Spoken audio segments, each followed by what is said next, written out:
this thing you're speaking to about the processing speed at the center. Right. And that as you improve that through the exercise in any one domain or venue, there seems to be a general transfer because processing speed is implicate in everything. Well, I believe that processing speed is implicated in everything. I wouldn't say that all of my fellow scientific colleagues agree with that, but the processing speed, I often say, which would you rather have, a slow kid or a quick kid? You know, and very few people will choose the slow kid. So that's sort of a colloquial, right? It's It's the colloquialism, but a way of putting it. But basically, to have a more rapid, more efficient brain is one that should translate into being able to process the kind of information that is involved in language and reading systems more effectively. We say language and reading systems, and clearly they're part of the same continuum.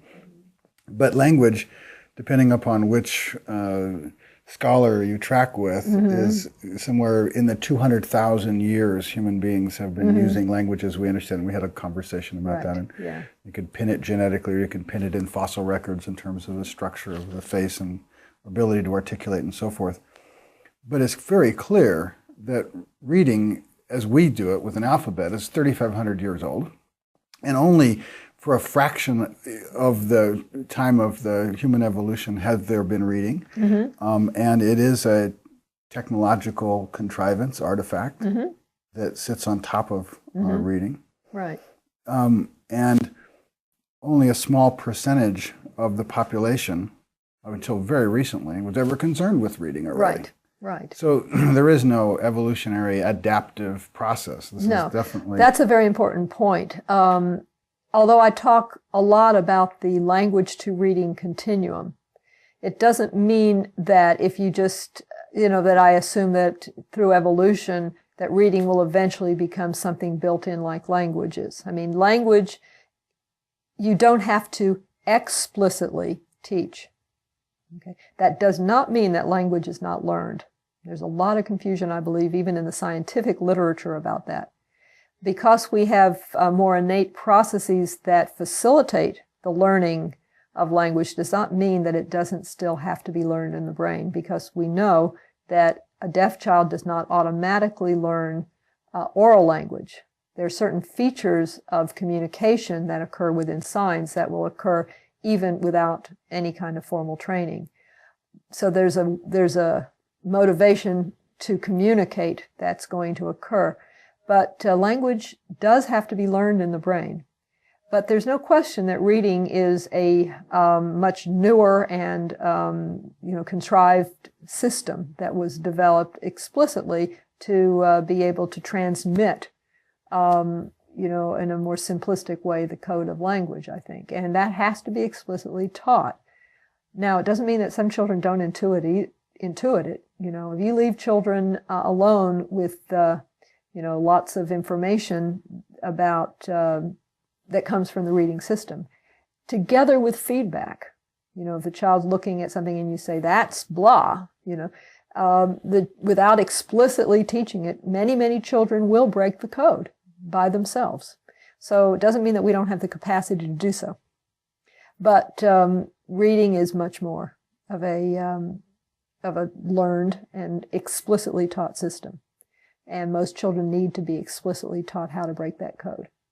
With respect to the small percentage that can take to it without, 20% at best, right, that can take to reading without much intervention from the outside, would you say that there's a strong correlation in that 20% that is taking to it without explicit external, instruction and the frequency of processing? I don't know. Have there been any studies to try to correlate those two? There haven't been. I would think that would be really... That would be an interesting thing. But, there's too much intervention already in certain... I think that the exposure to print is probably going to be a very important variable that won't be able to be controlled in the kind of study you're talking about. The sheer exposure to print. And that's why there's so much emphasis on reading your child's stories.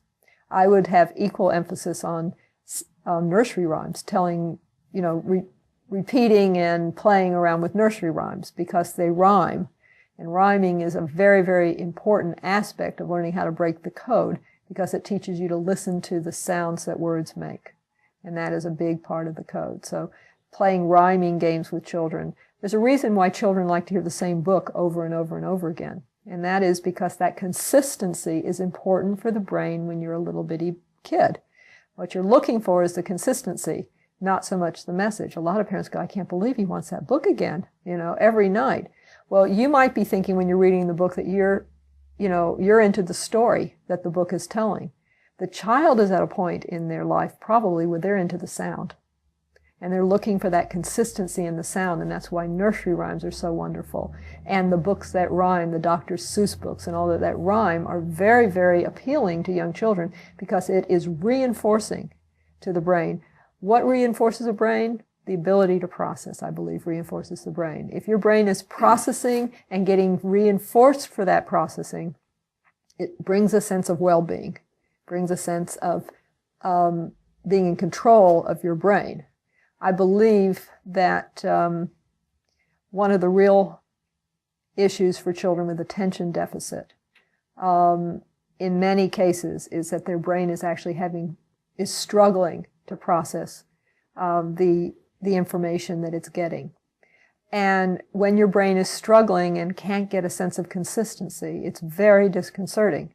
And I always suggest to parents they think about sitting in a classroom where everybody's speaking Chinese and they don't know it. Or maybe they know a little of it, which is even worse in some respects. How long can you pay attention? How long can you continue? What do you feel like when someone's out there talking and you got a bit of it, but you miss the details and all the other kids are kind of flipping to the correct page and getting started and you don't know how to get started? What happens to you when you can't trust your own brain to take care of this for you? I mean, what are the kind of defense mechanisms you might develop? Attention problems, impulsivity, acting out, being the class clown. Anything is better in many ways for your self-esteem and for your sense of well-being than believing that you can't trust yourself to even process the information in your world. That's very scary. So I think that you develop these other mechanisms.